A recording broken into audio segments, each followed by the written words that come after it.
and welcome to another exciting episode of Can It Take a K26, the show where we take a variety of blasters and see if they can be upgraded using a K26 spring. I am your host, Captain Xavier, and today we're going to be covering a pair of fan-requested blasters, one of which I've actually been looking forward to, and the other one I'm fairly meh about. Our first contestant is the Voidcaster. The Voidcaster was originally released in 2017 as part of the Alien Menace line as a Toys R Us exclusive, and it has the distinction of being one of the very few double-action Nerf blasters, along with the Dart Tag Snapfire 8 and the Super Soaker Dartfire, I believe. There may be others, but I am not familiar with them off the top of my head. And by double action, I mean you pull the trigger and it fires. It primes and fires as you pull the trigger, which is neat. It worked very well in the Snapfire because that one was adjustable. The Dartfire, if you like squirt guns, was awesome. This one, I find, has some issues. They were able, I suspect, to give it a little bit more power because your whole hand is used to prime. The downside is this makes it very difficult to aim because as you squeeze, it tends to veer off. Now, if it had some kind of a strap that attached it to your wrist here, that would pretty much clean that up. The other major downside to this is that it has a smart AR system, which is very inefficient, and this blaster really can't keep up to it, which we'll see later in the numbers. What we want to know is, can it take a K26? Almost certainly not, but I want to see what could be done to it. So, let's get this thing open. Well, I did not see that coming. I was expecting this to use a tension spring like the Dartfire and Snapfire uses. This uses a standard spring. You're actually using leverage to force back a giant plunger rod. Interesting. It's not, at first I thought it was reverse plunger, but it's not. It is direct plunger. But the plunger rod, instead of being a rod that the spring goes around, it's a tube that the spring goes inside of. Which means there's a chance? That would be wild. I'd be willing to bet if we got it in there, it would be really hard to prime.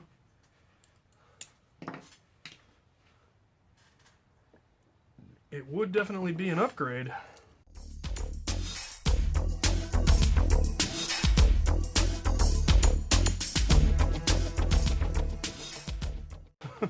Well, you all know how much I love being wrong on this show, and turns out the Voidcaster can take a K26. A K26 all by itself, I don't know how... It doesn't feel like it's all that much more powerful, if I'm honest. I'm going to test it, and then if it's really not that much powerful, I'm going to put the stock spring back in addition, and see what happens. Alright, well, just K26 is actually not an improvement. The stock spring is actually really beefy. So we're going to double them up. So I put the minimum amount of K26 you could get in and not have any spring rattle, and apparently that was just not enough. So we're going to put the stock spring back on there over the top of it because it fits, and see what kind of numbers that gives us. Alright, I do love being surprised, and I am surprised. Not only could it take K26, it took K26 and its original spring, which is amazing. Let's talk numbers. They're not so amazing. The stock FPS was 50 feet, and the range was about 50 feet, but only on the first barrel. Every barrel after that, you lose about 10 FPS and 10 feet of range. So when you get down to the last barrel, it's going so slow my chrono couldn't even read it, and it shoots a grand total of 20 feet, which I can throw a dart further than 20 feet. So the first one is decent range. But everything after that, not so much. The middle two were getting about 30 feet, so still just atrocious. But that first barrel, very nice. With the upgrades, with the stock spring plus K26, it is now getting 75 feet of FPS, so a 50% increase, and hitting 60 feet of range, so a 20% increase in range, which is distinctly significant, but also only on that first barrel. The other ones, of course, did get a similar increase, but that means instead of shooting 20 feet, it was hitting about 25 feet. And these ones were hitting closer to 40, which is still not great. And you still have the problem of the barrel wandering around as you try to fire it, which is a much heavier prime now, so it's even worse where you're torquing it. But it's neat. This one taking K26 was amazing, and I'm sure many of you have already commented that you were sure it wasn't going to be able to, and now you look silly. Of course, I said it wasn't going to be able to, and it was, so I look silly. This is a silly blaster in general. All right, let's move on to the next contestant. Our next contestant is the Quadrant. The Quadrant was released in 2018 as part of the AccuStrike series, and has the distinction of being one of the few rear direct prime revolvers. There are a couple others out there, but not very many. And the downfall of most of the revolvers we saw is that they have an indirect prime, and the indirect prime link could not handle the K26, whereas most of the direct prime, rear prime blasters that were single shot could. So I'm really hoping that this one will be able to, and that we'll be able to get a decent revolver, because this looks like one you could easily brass the barrels on and potentially get some decent range out of a sidearm. But I haven't actually even gotten it open yet, so let's do that and give this thing a try. A very efficient cylinder. With the size of the blaster, you'd think they could have gotten at least 2 more rounds in there, especially given how wide it is. I assume that is to accommodate a fairly sizable plunger tube. At least I hope that's why it's so wide.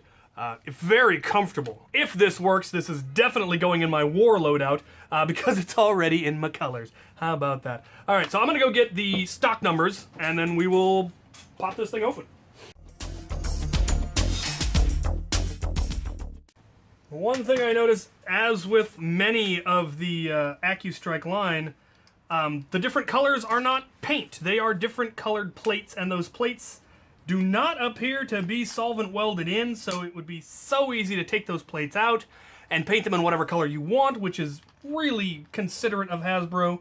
Another one of those, it's like they're taking care of the modders because they're making the blasters easier to mod. Unfortunately, taking a look at this thing, the plunger tube is not large like I was hoping it was. That is more than a little disappointing. But I definitely think you could probably get, well, maybe not, maybe, no. All right. Everything I liked about this blaster I'm starting to dislike. Let's get it open and take a look. One thing I was gonna say I really liked was the sound the blaster makes when it rotates the cylinder. It's a very noticeable mechanic sound, and I actually really liked it. But now I'm seeing how that is achieved, and it looks like it is achieved largely through having another one of those cylinders that has a flippin' hole halfway through it. So you're really only getting that short little puff of power, which is just... why? Why would you do that? There's no reason for that. Getting almost complete compression.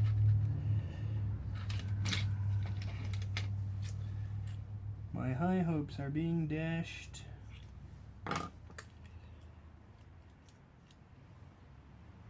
As we speak.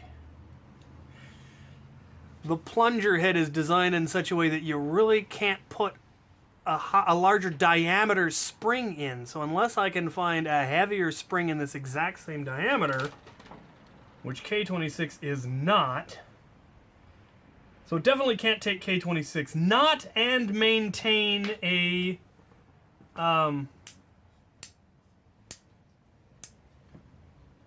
automatic cylinder rotation, because you would need to cut that section off in order to be able to put a heavier spring in, and then the cylinder won't rotate on its own. You would have to manually rotate the cylinder, which, if you really wanted more power, might be worth it to you. It's not worth it to me. I would consider the ease of pull, fire, pull, fire, pull, fire more advantageous than pull, rotate, fire with more power. It's not the easiest cylinder to rotate manually either because of all of the shell that's all over it. So I'm not going to remove that feature.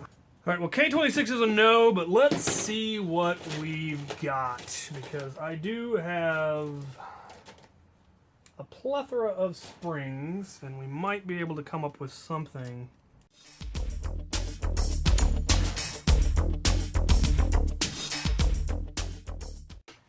All right, well, that was no to K26, but yes to a spring upgrade. I was able to get a spring around the stock spring and still get it to fit inside.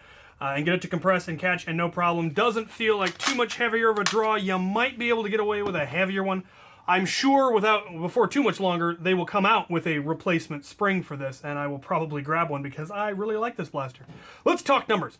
The stock FPS was coming in at about 65, and the range was about 60, whereas the modified version, the FPS was coming in at 95, and it was hitting a solid 75 feet. And as the name would suggest, very accurately. So I am absolutely pleased with this one. This will be going in my war loadout as a sidearm, so look forward to that. Love the fact that it's in my colors. Love the fact that performance is now good and that it is a revolver. I may try brassing the barrels. I'm not sure I think it's worth the effort. And the risk is that because it's a revolver, if the seal on the dart is too good, you just end up losing all the power between the plunger and the cylinder. And so 95 FPS and hitting 75 feet, I don't feel the need to risk breaking the blaster trying to improve it any further. But if I got my hands on a whole bunch of them, I would probably try to brass one of them. So there you have it. Let's recap. All right, for those of you just tuning in or who just skipped to the end to see the results, that was a yes to the Voidcaster and a no to the Quadrant, which was the exact opposite of what I was expecting. The Voidcaster, in fact, not only took K26, it took K26 in addition to its stock spring, which is really big and beefy. So that was impressive. It's still not a very good blaster. Only the first barrel is actually getting any real power. The other three are completely anemic, and it's impossible to aim before you do the upgrade. After the upgrade, it's even harder to aim because of how much force you have to put on, and it torques the barrel off. But maybe if you were to put a strap on the lower portion so it actually strapped to your arm so it wouldn't wiggle around anymore, you might consider it. But definitely not a what I would really go with a war blaster unless you were somewhere with a lot of cover. Because at very close ranges, if you're looking at close quarter combat where you're 25 feet or less, this actually does have some advantages because you can pop off 4 rounds really, really quickly without, needing a blaster that's flywheel, which, flywheels obviously give your position away, whereas this one wouldn't as easily. Obviously, once you start firing, you would, but you wouldn't have that rev that kind of gives you away right at the beginning. So, it's got its place. If you've got one, it can be upgraded with K26, which is baffling. So yeah, that was fun. The Quadrant I was somewhat disappointed with. I was expecting it to have a much larger plunger tube than it did. And that might be something to look into, expanding the plunger tube on this. You could easily expand it, but you would lose the automatic indexing on the cylinder, I think. The easiest ways that you could really improve this would require you to then manually rotate the cylinder, which at that point you might as well just go with a single front loader, honestly. But you'd save a little bit of time because it'd be easier to rotate the cylinder than to reload. But I was able to get it upgraded all the way to hitting 95 FPS and hitting 75 feet, which is I'm very satisfied with. So while the internals slightly disappointed me, the performance did not. This will become one of my war sidearms because those are very acceptable numbers to me, and it's already in my colors, so it'll probably already fit into my war loadout holsters. So yes, very pleased with this. You will see this in future blasters battles. If I get another one, I might try brassing the barrels, but with the performance it currently has, I think you would just actually make it worse. Because if you improve the seal on the darts too much, then you're going to lose pressure between the piston and the cylinder. So that's kind of a trade-off. I don't think I will try that on, definitely not going to try it on this one. But there you have it. A very surprising episode, and I love surprising episodes. So let me know what blasters you would like to see in the future. I am looking into getting a Turbo Advance. I believe someone offered to send me one because for the life of me I couldn't find any locally or even online. Yeah, stay tuned for that. If you have any other suggestions, comments, concerns, requests, comments, that sort of thing, put them down in the comment section below. And as always, thank you for watching.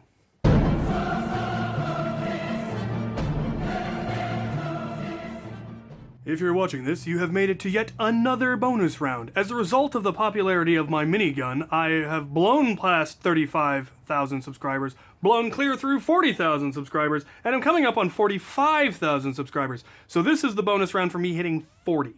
The winner of this giveaway will receive a modified single-shot pistol of their choice, modified by me. You win by sending the correct answer to the question to me via a message on Etsy. The question is this: what is the name of the ship that Captain Xavier was captain of? Send me a message via Etsy. First person to get it right wins a blaster. Thank you guys so much for getting me to this point and apparently beyond. It's going to be a crazy year for me, it looks like. I'm being invited to all sorts of places by all sorts of people, and I'm so looking forward to it. Thank you all for that, and thank you all for watching.